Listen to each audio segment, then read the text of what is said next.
Hello, Leo, Sun, Moon, Rising, and Venus Signs. Kamusta kayo? Sana po'y nasa mabuti kayong kalagayan. Welcome back po sa Star Tarot. Kung wow kayo rito, welcome kayo. Thank you po sa inyong support. I truly appreciate it. God bless you all po. Una mensahe po ni Leo for today ay Ten of Swords. Maganda rito kasi ano na to ending and beginning. So, you're putting an end to something dito, no, na nakapagpasakit ng inyong damdamin in the past, nalugmo kayo rito sa sitwasyon na to. Maaari din na talagang matinding frustration ang naramdaman ninyo dito towards someone or towards sa relationship ninyo with that person, whoever that is, no? So you're going to put an end to this, no? Na ano na kayo rito parang napagod na rin kayo, no? Napagod na rin kayo at parang sa ngayon siguro na-realize niyo na tama na, no? Nag-harbor na kayo ng sama ng loob for the longest time, nahirapan na kayo, so tama na, no? It's about time na para bumangon na kayo, 'di ba? It's about time na para mag-try na kayo na magsimula ng bagong buhay, yung gano'n, ano? So, ayun, magsisimula na kayo ngayong bumangon at mag-bounce back sa buhay and you are ready to start a fresh life dito, no? So, good luck sa'yo. We have Knight of Wands. Maaring may travel kayo, Leo, no? Maaring kayo ay babiyahe, maaring kayo ay mag-adventure, no? So, maaring ganon ang sitwasyon ng iba sa inyo sa ngayon. Or, siguro kung meron kayong mga plano, no? Meron kayong mga ideas, you are going to roll that out and that may involve travel. What else? We have Knight of Pentacles, pero in reverse naman ito, no? So, maaaring ang iba din sa inyo, parang natatamad din ngayon, no? So, maaaring naguguluhan, nalilito siguro ang iba sa inyo, maybe oo, may mga plano kayo, pero ang iba siguro sa inyo ngayon parang nag-hold back, no, because of katamaran. Alam mo yun, yung parang walang gana, yung ganon. So, maybe now is not the right time for you to do that. Or maybe, kung ano man yung iniisip sana ninyong gawin, tapos tinatamad kayo. So, most likely, ano yan sa inyo, sign yan, ano, na maybe this is not the right time for you to roll that out.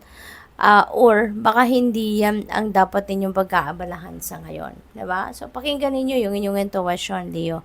Kasi for sure, no, the divine universe will send you a signal through your intuition kung ano na nga ba talaga ang gagawin ninyo, 'di ba? Wheel of Fortune, wow, ang swerte ninyo sa ngayon. This is good luck and good fortune on your side. Siswertehin kayo ngayon pagdating sa pera, pagdating sa iba't ibang parte ng buhay ninyo, pamilya, ano pa ba, trabaho, career, negosyo, no, anything na pinagkakaabalahan ninyo ay maaring swertehin kayo sa ngayon.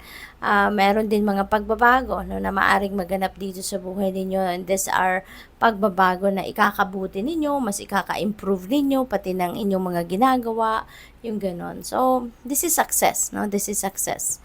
We have Five of Swords in reverse. So, this is good kasi kung meron kayong hindi pagkakaintindihan with another person, maaring magkabati na kayo sa ngayon. Maaring kayo ay magkausap na, magkaayos na, maaring pumasok kayo sa isang compromise in order for you to reconcile, no? So, you'd be able to move forward na sa buhay at magsimula na kayo ng bagong yugto sa inyong relationship. We have Ace of Swords. Ayan. So, this is new beginning then, Leo. So, most likely, meron talaga kung mga pagbabago sa buhay ninyo. Sa Ace of Swords kasi, this is also a new beginning energy. This is a triumphant energy. Kaya magkakaroon kayo rito ng pagsisimula, no, ng mga bagong bagay, no, sa buhay ninyo. And it could be in any area of life, no, Leo. It could be in anything. At maaari din na meron kayong mga, ano ngayon, mga bagong ideas, may bagong perspective, may mga bagong insights kayo na mapipick up sa ngayon, and that would help you, no? Maybe, magkaroon ng clarity ang inyong isipan. Okay? So, what else? We have Knight of Swords. Ayan. So, maraming pagbabago ang magaganap talaga sa buhay ninyo sa ngayon. Maraming adjustments, maraming oportunidad din na maaaring dumating, no, sa buhay ninyo at this time, Leo. At maaaring kayo, ito'y magmamadali, no, na dumating. Mabilisan ang pagpasok ng mga opportunities na to sa buhay ninyo. And maybe you're also going to take action towards that, no, in also in a fast pace. We have King of Swords. Ayan. So, probably, ang iba sa inyo, you're going to do some kind of consultation, with the people na siguro, alam mo yun, yung nasa position of authority, yung ganon. Baka sa mga boss ninyo, baka mayroon kayong mga pag-uusap na gagawin with them. Maybe may mga consultations kayong gagawin with the people na yung mga professionals then siguro maybe you're having the consultations with them. So, good luck and thank you for watching. Love and light. Namaste.